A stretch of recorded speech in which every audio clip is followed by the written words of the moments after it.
삼성물산이 건설 중인 사우디아라비아 리야드 도심 지하철 공사 현장을 방문한 바 있습니다. 이재용 부회장이 삼성 계열사의 해외 건설 현장을 찾은 것은 이번이 처음입니다. 표면적으로는 직원 격려차라고 했지만 이 부회장이 사우디를 찾은 진짜 목적이 드러났습니다. 중동 사막 한복판에 사우디판 디즈니 월드를 삼성이 만들어주기로 한 것입니다. 그 이름은 키디아 엔터테인먼트 시티 사업이었습니다. 29일 외신과 업계에 따르면 키디아 엔터테인먼트는 10월 30일 사우디 수도 리야드에서 삼성 CEO급 인사가 참석한 가운데 양해 각서를 체결한다고 밝혔습니다. 삼성그룹은 이번 사업을 위해 삼성물산과 삼성중공업, 삼성엔지니어링과 설계, 조달, 시공 관련 계열사 간 협력을 진행할 계획입니다. 키디아는 리야드에서 서쪽으로 40km 정도 떨어진 석산이 있는 사막지대인데 사우디는 이곳에 테마파크, 사파리, 모터스포츠, 워터파크 등이 들어간 복합단지와 쇼핑몰, 주택 등까지 있는 신도시를 만드는 것입니다. 사우디는 이곳에 건설 비용만 9조 3,500억 원을 들일 예정이고 규모는 미국 플로리다 월트 디즈니보다 2.5배 규모이고 서울의 절반 크기입니다. 1단계 완공은 2022년이며 최종 완공 목표는 2035년입니다. 이곳은 빈살만 왕세자가 시행하는 사우디 국가개혁 프로젝트 비전 2030의 핵심 사업 중 하나로 추진하려 하고 있습니다. 사업이 완성되면 매년 1,700만 명의 관광객이 찾을 것으로 예상되고 있습니다. 사우디 빈살만 왕세자는 2016년도에 약 837조 원을 들여서 사우디를 첨단 산업국가로 변신시키겠다는 구상을 밝혔는데 사우디는 그것을 삼성과 손을 잡고 이뤄내려 하고 있습니다. 이재용 부회장은 사우디를 찾을 당시 이렇게 말했습니다.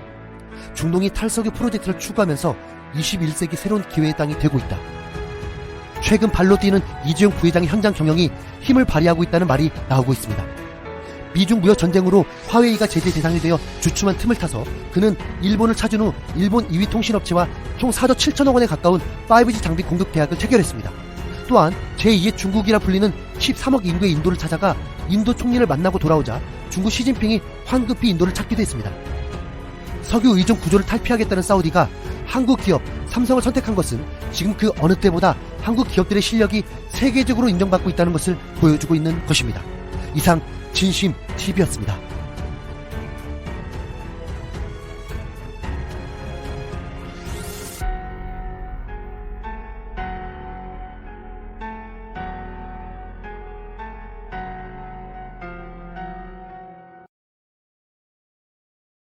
독일, 프랑스, 스위스 3국 유럽 순방을 떠난 왕이 중국 외교부장의 첫 도착지인 베를린 방문을 전격 취소하고 파리로 직행했습니다. 미국을 견제하기 위해 지속적으로 경제협력을 강화해왔던 중국과 독일은 지난 2015년부터 매년 외교와 안전전략 대화를 개최하고 있습니다. 그런데 올해 5회째인 이 행사가 갑작스럽게 무산된 겁니다. 이 때문에 독일 내에서는 큰 파문이 일고 있습니다. 친밀했던 독일과 중국 사이에 도대체 무슨 일이 일어난 걸까요? 이유는 지난달 하이코 마스 독일 외무장관이 홍콩 지휘 주역인 조슈아 웡을 만났기 때문입니다. 당시 중국은 즉시 독일 대사를 초치해 항의하며 엄중한 결과가 있을 것이라고 경고했는데 이후 유엔 총회 기간 왕이 외교부장과 마스 장관의 조찬 회동도 일방적으로 취소했습니다. 최근 메르켈 총리는 미중 무역 전쟁으로 중국이 미국산 차량에 고액의 관세를 부과하자 미국 공장에서 생산되는 BMW와 벤츠 차량의 수출 방안을 중국과 논의해왔지만 이 역시 물거품이 됐습니다. 이를 두고 독일 언론과 전문가들은 중국이 독일을 외교의 냉동고에 집어넣었다고 표현하는 중입니다. 3년 전 판다 외교를 통해 밀월로 접어든 양국 관계가 급냉하고 있기 때문입니다. 당시 시진핑 주석은 지금은 양국 관계를 확대할 제로의 기회라고 말했고 메르켈 총리도 중국의 1대1로 사업에 참여할 준비가 됐다고 화답했습니다. 메르켈 총리는 지난 2005년 취임 후 최대 교역국인 중국을 거의 매년 방문했습니다. 올해에는 5월과 9월 두 차례나 베이징에 갔는데 중국과 유럽에 대한 미국의 관세 압박으로 양국 협력의 필요성이 더욱 대두됐기 때문입니다. 그런데 중국은 독일이 중국과의 무역을 중시하면서도 인권 문제를 지속적으로 비판하자 골머리를 앓아왔습니다. 메르켈 총리는 지난해 5월 중국 방문 기간 구금된 인권 변호사 부인들을 만났고 시진핑 주석에게 노벨 평화상 수상자인 고 류샤오보의 부인 류샤의 가택연금 해제도 요청했습니다. 2개월 후 메르켈 총리가 베를린을 방문한 리커창 총리와 회담한 다음 날에 결국 류샤는 8년 만에 가택연금에서 풀려나 독일로 갈 수 있었습니다. 지난 5월에는 독일 정부가 홍콩 독립을 주장하는 단체 회원인 레이원과 앨런 리에게 난민 자격을 부여한 사실이 뒤늦게 알려져 중국의 심기를 자극했습니다. 홍콩 송환법 반대 시위 발생 후부터 양국의 마찰은 더욱 심해졌습니다. 지난 7월 베이징을 방문한 독일 자유민주당 대표단은 홍콩에서 범민주파 의원들을 만났다는 이유로 중국 측의 냉대를 받았습니다. 비슷한 시기 독일 외교부는 파룬궁 수련자들의 박해 반대운동 20주년을 맞아 중국의 파룬궁 탄압 중단을 촉구하고 강제 장기 작출을 비난하는 성명까지 발표했습니다. 이렇게 독일에서는 중국 인권 문제가 큰 화두가 됐고 9월 초에는 메르켈 총리의 중국 방문을 앞두고는 홍콩 시위에 침묵해서는 안 된다는 목소리가 크게 높아졌습니다. 조슈아 원은 이러한 독일 내 분위기에 힘입어 메르켈 총리에게 공개 서한을 보냈으며 총리 관저 앞에서는 홍콩 송환법 반대에 연대하는 시위자들의 집회도 열렸습니다. 독일 언론들은 홍콩 시위를 지지한다는 의미로 베를린 동물원에서 갓 태어난 자이언트 판다 쌍둥이의 이름을 홍과 콩으로 짓자고 제안해 화제가 되기도 했습니다. 이런 분위기 속에 지난 9월 초 중국을 방문한 메르켈 총리는 해결책은 대화군이라고 언급하며 홍콩 시민의 권리와 자유 보장을 촉구해 홍콩 시민들에게 큰 힘이 됐습니다. 최근 독일은 수출에 어려움을 겪고 있어 어느 때보다도 중국과의 경제, 외교적 관계의 긴밀성이 필요한 시점입니다. 하지만 메르켈 총리는 중국을 방문해 변함없이 인권 문제를 거론하는 용기를 보여줬습니다. 다만 독일 정부는 과거와 마찬가지로 중국에서 메르켈 총리의 중국 인권과 관련된 일정을 공개하지 않았고 중국도 독일 여론을 고려해 메르켈 총리의 발언을 크게 문제에 삼지 않았습니다. 하지만 중국의 인내는 거기까지였습니다. 메르켈의 방중 직후 조슈아 원이 베를린을 방문하자 중국은 더 이상 참을 수 없었는지 결국 강경한 태도로 돌아섰습니다.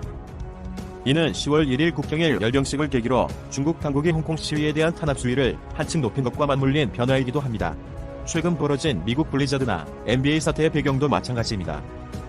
이 같은 중국의 강압적인 태도에 독일의 여론도 심상치 않습니다. 지난 16일 독일은 미국의 경고에도 불구하고 화웨이를 5G 네트워크망 경매 공급업체로 허용해줬지만 독일 시민들의 높아진 반중 감정으로 이에 대한 비판의 목소리도 거세지고 있습니다. 이에 대해 페이밀신 미국 클레어몬트 맥케나대 교수는 중국이 도끼로 제발 지금격이라고 비유했습니다. 중국이 친구를 적으로 돌리는 사례가 늘수록 중국을 저지하기 위해 미국과 연대하는 국가가 더욱 늘어날 겁니다.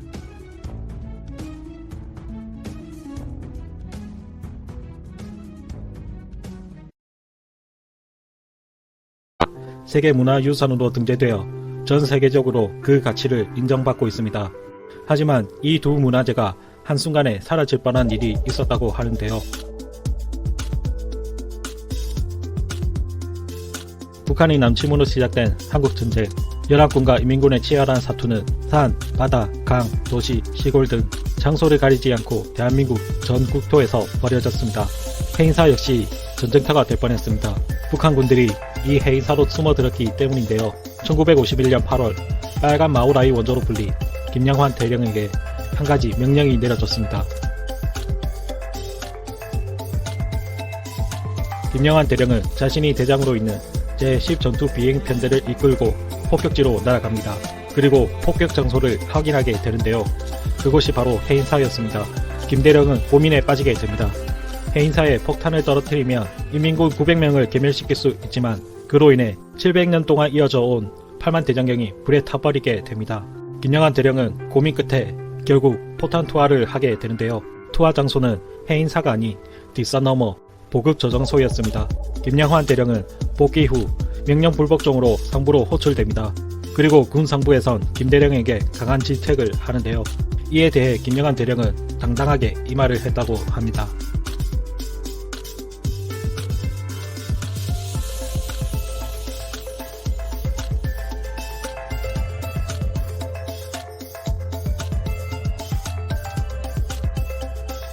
김영환 대령은 8만 대장경의 가치를 군 상부와 미국 고문단에게 조목조목 설명을 했고 결국 작전권을 가지고 있던 미국 고문단은 김 대령의 말에 고개를 끄덕이며 김 대령의 주장을 인정했습니다.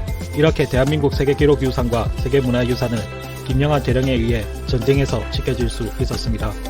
하지만 안타깝게도 김영환 대령은 이후 1954년 3월 4일 기상 악화로 인한 비행기 추락으로 순직하시게 됩니다. 그리고 이가 났죠. 원래 다른 나라의 방공식별구역에 진입하려면 해당 국가의 사전 통보를 하는 것이 국제적인 관례입니다. 하지만 중국은 여태까지 단 한 번도 그것을 지킨 적이 없었고 항상 무단 진입을 해왔기 때문에 일본의 방위성에서는 매뉴얼대로 대응을 하고 일을 마무리하려 했습니다.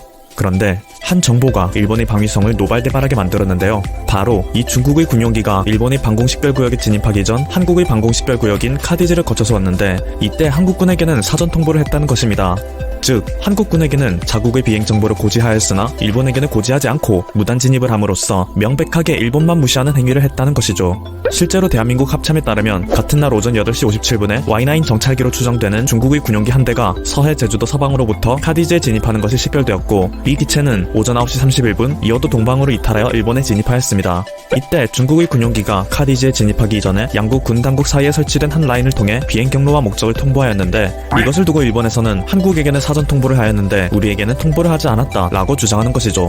하지만 실제로 사건을 자세히 들여다보면 중국이 한국에게 사전 통보를 한 것은 맞지만 국제적인 관례를 지킨 것은 아닙니다. 이게 무슨 말인가 하면 카디즈에 진입하기 전 중국이 한국에게 정보를 제공한 것은 맞지만 이것은 엄연히 한국이 중국의 군용기를 먼저 발견하여 카디즈에 진입하기 전에 중국 군 당국에 정보 통지를 요구한 것입니다. 그리고 이것에 중국이 응답한 것일 뿐이었죠. 반면 일본은 자국의 방공식별구역에 들어오기 전까지 중국 군용기의 존재조차 모르고 있다가 들어오고 나서야 그것을 알아차려 전투기를 출격시킨 것인데 자신들의 방공체계가 뚫렸다는 사실은 묻어버리고 그저 중국이 한국에게만 특별 대우를 했다는 사실을 따지고 있는 거죠.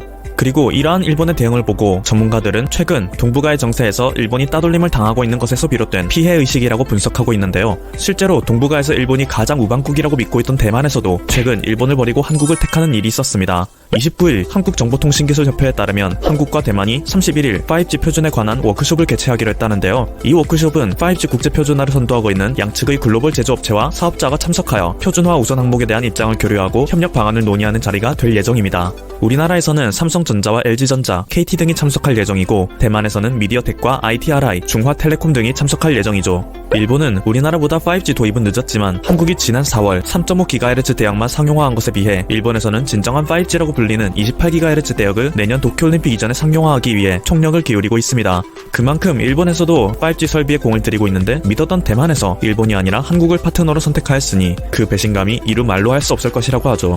중국 또한 한국의 투자를 유치하기 위해 최근 한국을 향해 온화한 태도를 유지하고 있고 심지어 지난 28일 중국의 산시성에서 열린 세미나에서는 미세먼지 해결을 위한 양국 간의 협력 방안을 구상했다고 합니다. 이전에는 단지 한국의 미세먼지 문제는 중국 탓을 하지 말고 한국 스스로 해결을 해야 한다 라고만 말했었는데 이번에는 원천적인 미세먼지 감소를 위해 과학적인 대책을 마련해야 한다. 나노기술을 미세먼지 대체형 필터에 적용하면 대기 오염을 개선할 수 있을 것이다. 양국의 적극적인 대응 노력과 교류 협력 확대가 중요할 것이다 라는 입장을 밝히며 문제를 해결하는 것에 좀 더 적극적인 태도를 보였다고 하죠.